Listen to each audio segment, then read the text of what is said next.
Hello everyone, my name is Wulan Siti Haryani. In this video, I would like to tell you about explanation text.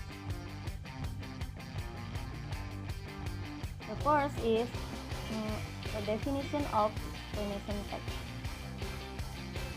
Explanation text ini berasal dari kata to explain yang artinya menjelaskan. Jadi, explanation text ini merupakan teks yang nyata yang digunakan untuk mendeskripsikan bagaimana atau mengapa suatu kejadian itu terjadi.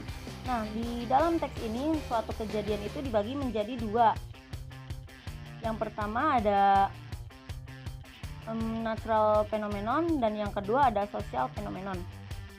Nah, untuk natural phenomenon ini menggunakan kata how, karena how ini menjelaskan bagaimana urutan-urutan kejadian yang terjadi di dalam fenomena tersebut. Contohnya seperti bagaimana salju itu terjadi atau bagaimana tsunami itu terjadi. Nah, untuk yang social phenomenon ini menggunakan kata why, karena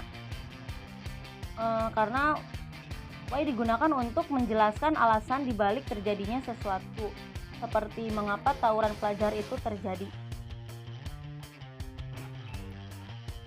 Yang kedua ada social function. Fungsi sosial dari teks ini yaitu untuk mendeskripsikan atau menjelaskan bagaimana atau mengapa suatu kejadian itu terjadi.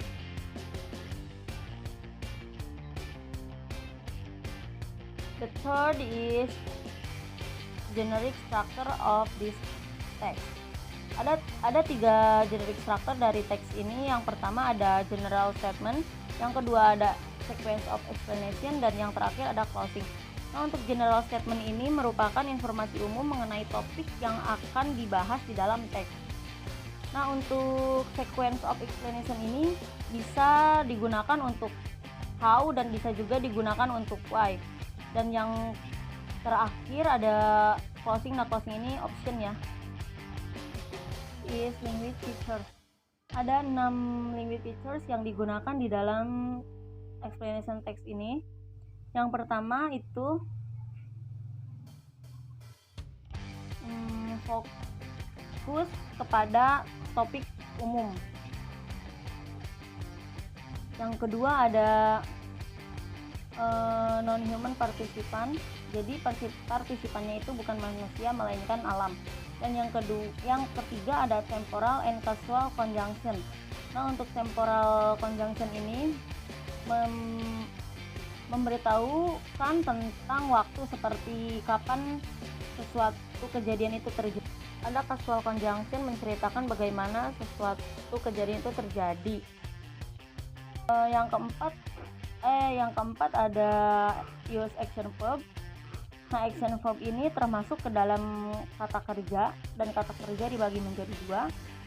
Yang pertama ada mental verb, yaitu kita melakukan sesuatu dan tidak terlihat oleh mata, seperti berpikir dan merasa.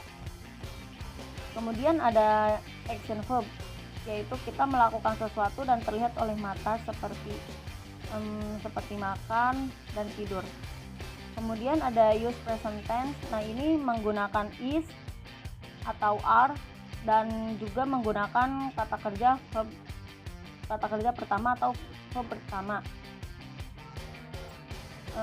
Dan yang terakhir itu ada use passive voice.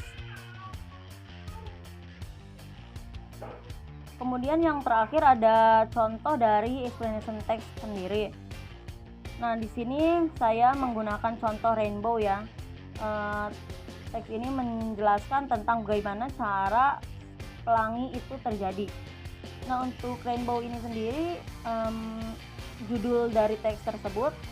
Kemudian ada paragraf pertama yaitu general statement.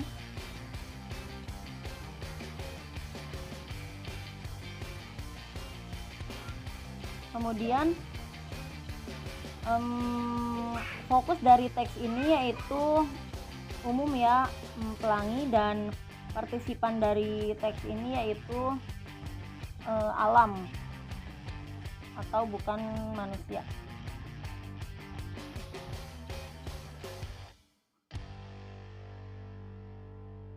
Kemudian untuk paragraf kedua ini ada sequence of explanation yang pertama, dan yang paragraf terakhir itu sequence of explanation kedua. Nah, di teks ini tidak ada closing. Seperti yang saya bilang tadi, closing itu opsional ya sifatnya, boleh ada dan boleh tidak ada. Dan kita akan menganalisis struktur kebahasaan dari paragraf kedua ini. Nah, untuk occur sendiri ini termasuk ke dalam present tense, because of termasuk ke dalam causal conjunction, dan kata the raindrops is reflected by itu termasuk ke dalam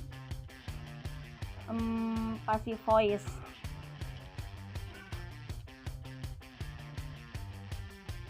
Dan untuk di paragraf ketiga ada kata memorize yang merujuk kepada action verb, dan yang terakhir ada kata then merujuk kepada temporal conjunction. Cukup sekian pemaparan materi dari saya. Semoga materi ini dapat membantu kalian dan bermanfaat untuk kalian. Wassalamualaikum warahmatullahi wabarakatuh. Bye bye.